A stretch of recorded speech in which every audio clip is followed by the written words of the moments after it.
Sortie de la deuxième cohorte du service national des jeunes.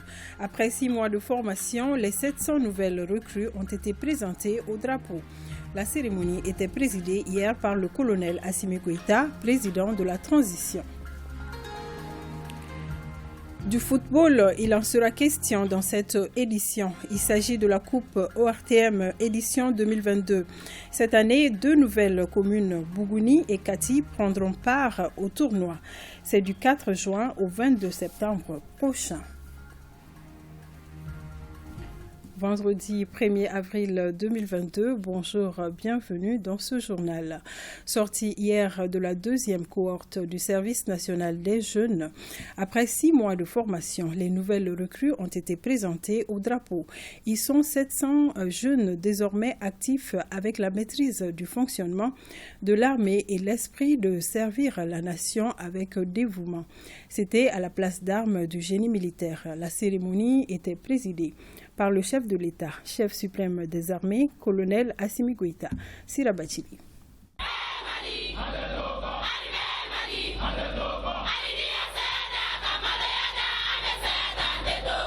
Consolidation de l'État-nation Mali, des voies d'assurance prêtes à accompagner l'armée.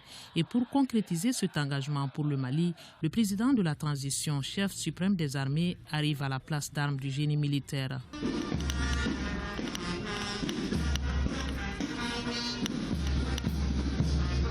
Premier acte d'un cérémonial de présentation au drapeau de nouvelles recrues du SNJ, l'exécution de l'hymne national après le salut au drapeau.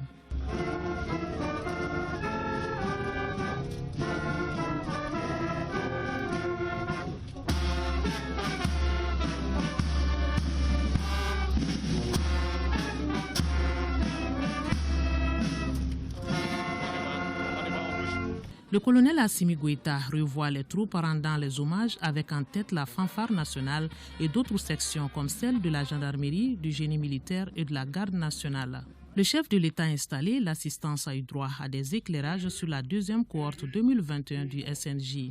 700 au total, dont 202 demoiselles, ces jeunes non-fonctionnaires ont suivi une formation de 6 mois à Bafo dans la région de Ségou. Ils sont désormais doués à la tactique, à l'armement, en plus des connaissances acquises sur le règlement de l'armée et surtout comment servir loyalement le pays. Ils sont présentés au drapeau, symbole de la nation, avec un rappel de la devise. Une invitation à se tourner vers l'avenir et à travailler pour la gloire en recherchant le sens de l'intérêt général. Les différentes interventions au pupitre ont été sanctionnées par un chant d'engagement de la deuxième cohorte du SNJ, plein de sens avec ce message que l'armée sera toujours devant. À ce passage, le major du contingent est présenté, Nouhoum Diallo, avec 17,36 de moyenne, suivi par Assitan Sissé qui honore le genre avec 17,24. Place au défilé, occasion de faire d'amples connaissances avec cette deuxième cohorte forte de 12 sections, dont 3 de personnel féminin.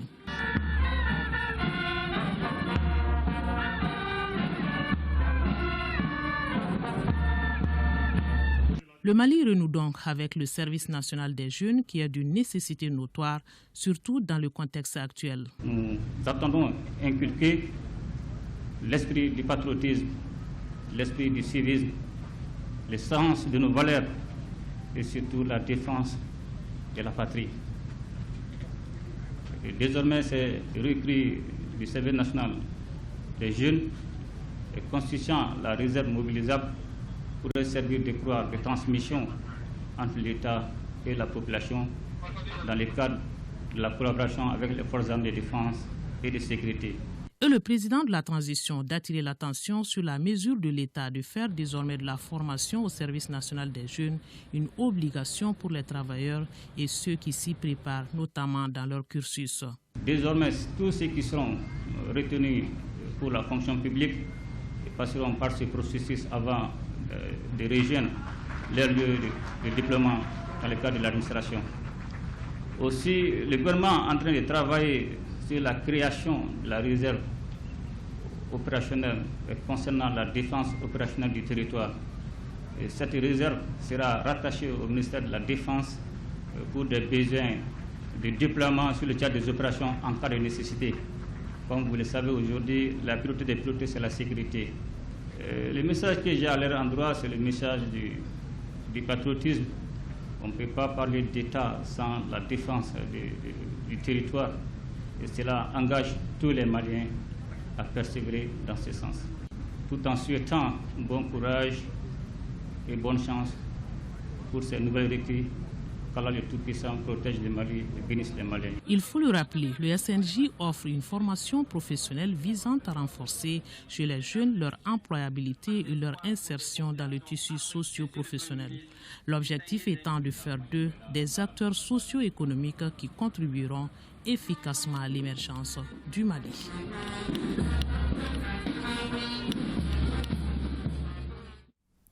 Plus de 70 millions de francs CFA, c'est le coût de réalisation d'une école dans le village de Kandjari, cercle de Djema. C'est une œuvre des ressortissants de cette localité établie en France. Commentaire Valentin Roger Diallo.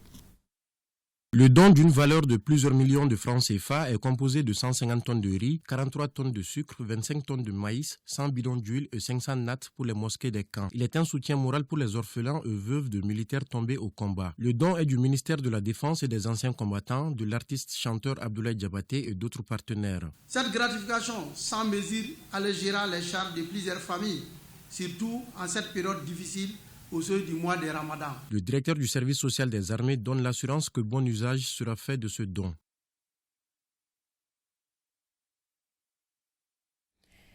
Ici à Bamako, la situation actuelle du Mali était au centre d'une conférence de presse. Elle est organisée par la Synergie 22. Les détails avec Saloum Konati. Face à la presse, la Synergie 22 formule quelques recommandations par rapport à une sortie de crise.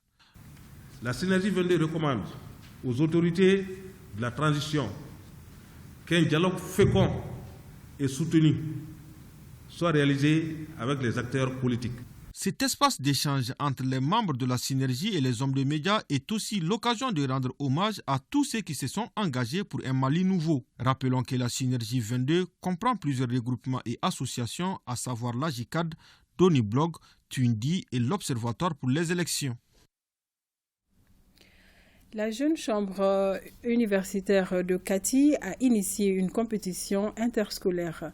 C'est dans le cadre de la mise en œuvre de son projet Livre d'or. Le but est de promouvoir la culture de l'excellence en milieu scolaire. Ibrahim Khalil Togola, compte rendu. Ce sont 45 établissements fondamentaux et du secondaire de la ville de Kati qui participent à ce concours. Les candidats vont tester leurs connaissances en rédaction, en mathématiques, en anglais et en lecture. Le projet se déroule sur 3 phases. Aujourd'hui, nous sommes là pour la première phase. Ça, c'est le concours entre les établissements du fondamental et la formation pour les candidats du secondaire. La deuxième phase, ça, c'est pour le concours d'oratoire, de débat et de poésie. Et la troisième phase, ça, c'est la phase de récompense couplée à la phase finale. La promotion d'excellence est la plus grande préoccupation des autorités scolaires. Propos du représentant du CAP de Kati, partenaire de la Jeune Chambre universitaire.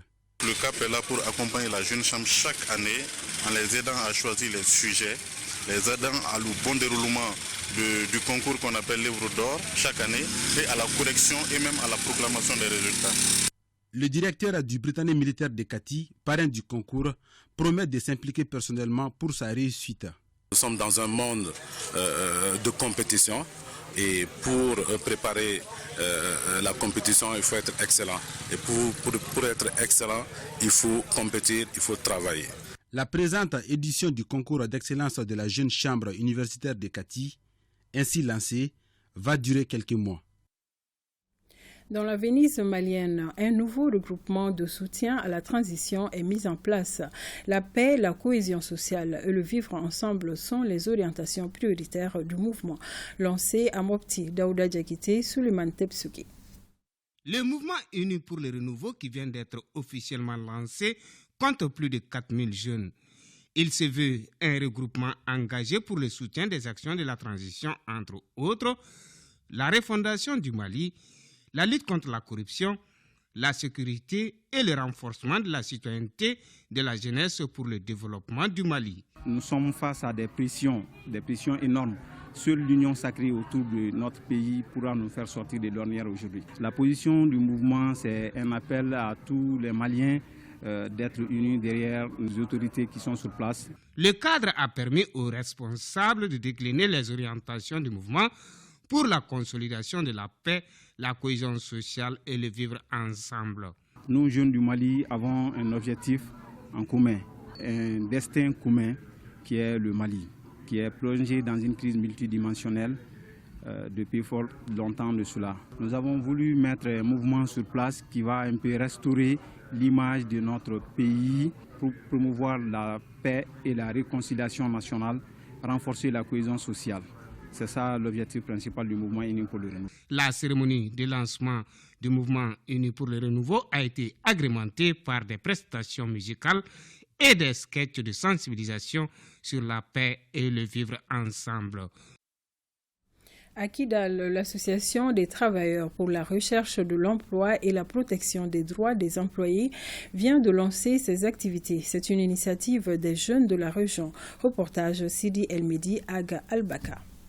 Soutenir toutes les actions tendant à cultiver l'esprit de la citoyenneté et la démocratie chez les jeunes. Mettre en place un espace d'échange efficace pour la continuité de la citoyenneté, tels sont entre autres les objectifs de l'Association des travailleurs pour la recherche de l'emploi et la protection des droits des employés. Assembler les jeunes et créer une dynamique pour protéger leurs droits et encourager l'égalité des jeunes pour tous.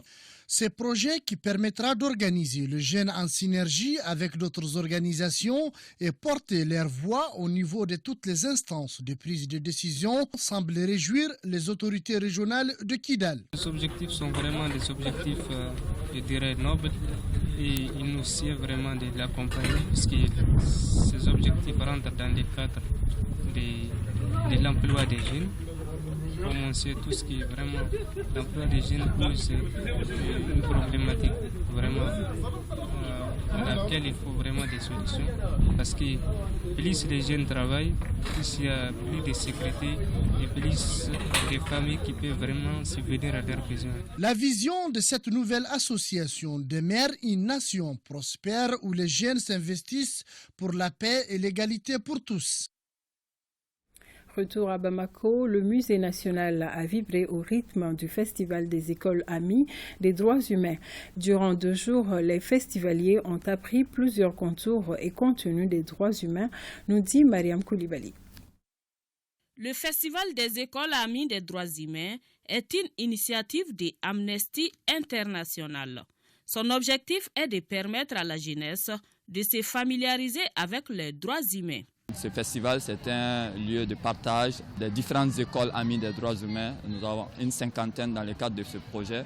Nous avons formé près de 200 enseignants de ces écoles amies des droits humains sur les questions de droits humains et de lutte contre l'impunité. Le programme de 2 jours a mis en compétition les écoles participantes en slam, chorégraphie, conception des marionnettes, peinture, sketch, entre autres. Un véritable espace de jeu et d'apprentissage.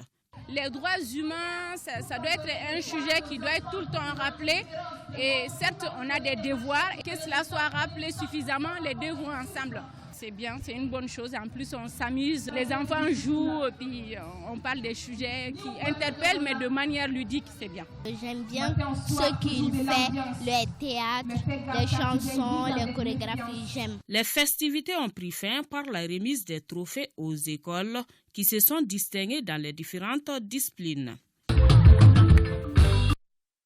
Pour commémorer la journée du 26 mars, édition 2022, l'Association pour la défense des idées de l'ancien président Amadou Toumani Touré a organisé une cérémonie de don de sang. C'était au CHU Mère-Enfant, le Luxembourg. Ibrahim Khalil Togola.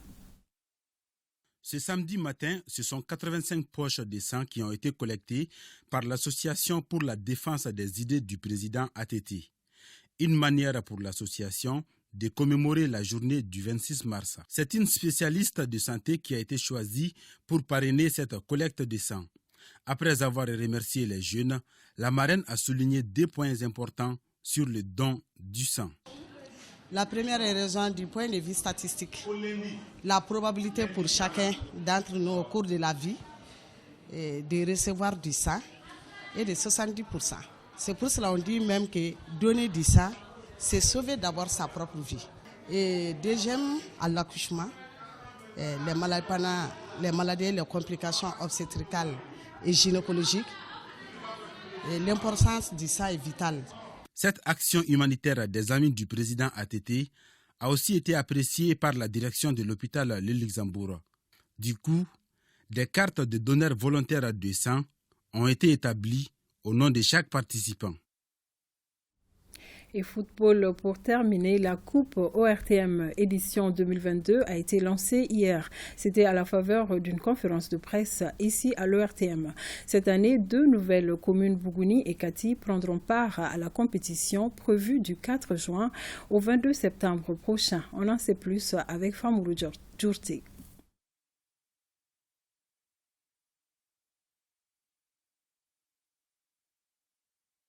Six mois après l'édition de 2021, l'Office des radios-télévisions du Mali, l'ORTM, lance officiellement l'édition 2022 de la Coupe ORTM à travers une conférence de presse animée à la cantine de l'Office. En présence du directeur général de l'ORTM, Hassan Baba Djombele, avec à ses côtés le parrain Yacoub Antoumni Diakité et le président de la Ligue de football du district de Bamako, Issa Sidibé, il a été question des insuffisances de l'édition précédente et l'innovation pour cette année. L'édition de l'année dernière nous a permis de comprendre toute la générosité qui accompagne vos actes dans ce domaine-là. Parce que tout simplement, vous pensez qu'en tant qu'enfant du Mali à l'extérieur, il était important pour vous de mettre la lumière sur le sport roi, le football. Et l'engagement s'est manifesté par tout ce que vous avez pu mettre à la disposition des différentes communes.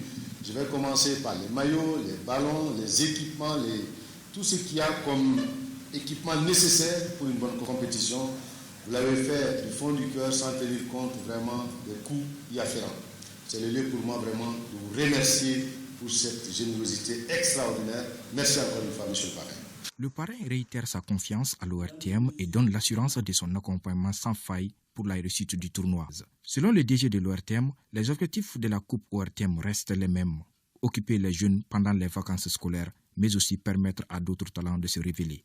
La grande innovation de la Coupe ORTM cette année est l'intégration de 2 nouvelles communes, à savoir Bougouni et Kati, qui viennent s'ajouter aux 6 communes du district de Bamako. Les 8 équipes seront réparties en 2 poules de 4. Les 2 premières de chaque poule se qualifieront pour les demi-finales. Les rencontres se joueront au stade Mamadou Konaté sous la coordination d'une commission d'organisation en collaboration avec la Ligue de football du district de Bamako. 5 ballons ont été également remis aux équipes participantes. La Coupe ORTM édition 2022, c'est du 4 juin au 22 septembre 2022. C'est ce qui met fin à cette édition. Toutes nos excuses pour les petits problèmes techniques survenus indépendants de notre volonté. Merci de nous avoir suivis. Excellent vendredi à vous.